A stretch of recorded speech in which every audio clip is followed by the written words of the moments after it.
Don't time me yet. Let me correct myself. It is 4 to 5 minutes.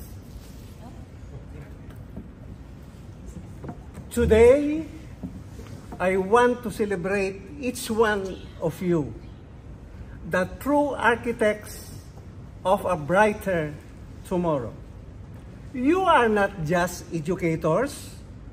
You are the heartbeat of inspiration and motivation in the lives of young learners.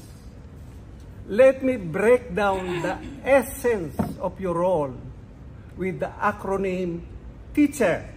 Capital T, capital E, capital A, capital C, capital H, capital E, capital R. TEACHER. T stands for Trailblazers of Tomorrow. You are the trailblazers leading our young students on a journey of discovery and growth. Your commitment to paving the way for a brighter future is truly commendable.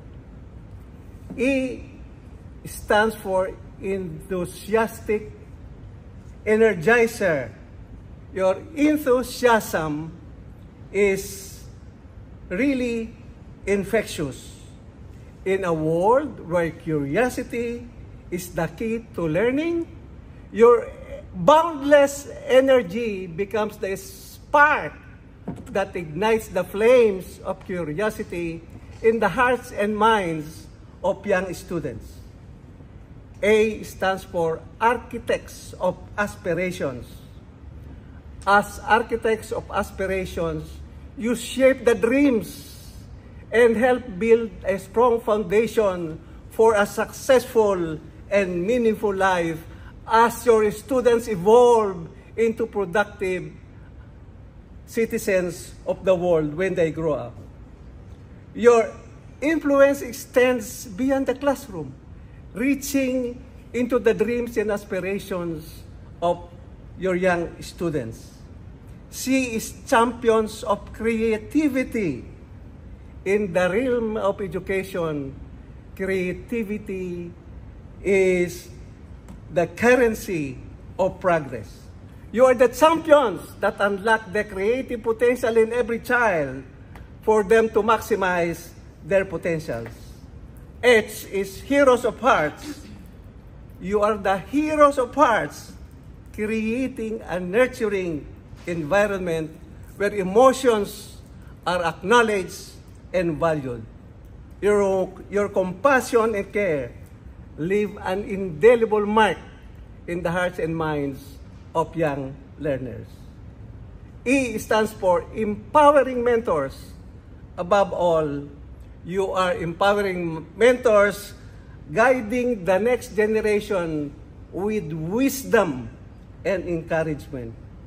Your mentorship goes beyond textbooks, instilling in the minds and hearts of students that they can overcome any challenge, that they can surpass any problem and triumph in life. R is for resilient leaders in the face of challenges. You exemplify resilience, strength.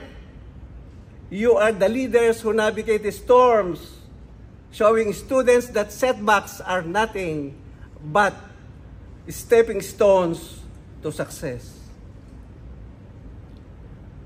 Friends, guests, let's give standing ovation to these wonderful creatures of this earth. The mothers of all professions. They produce engineers, presidents, lawyers, scientists, and all professions in the world. Without them, there won't be any progress in the world. Dear teachers, your role is pivotal and your impact immeasurable and incomparable. The seeds you plant today will blossom into leaders, thinkers, and innovators of tomorrow. The children you teach today will evolve into progressive thinkers, and responsible citizens of the world. Thank you for being guiding lights in the lives of our precious ones. Madam Toastmaster.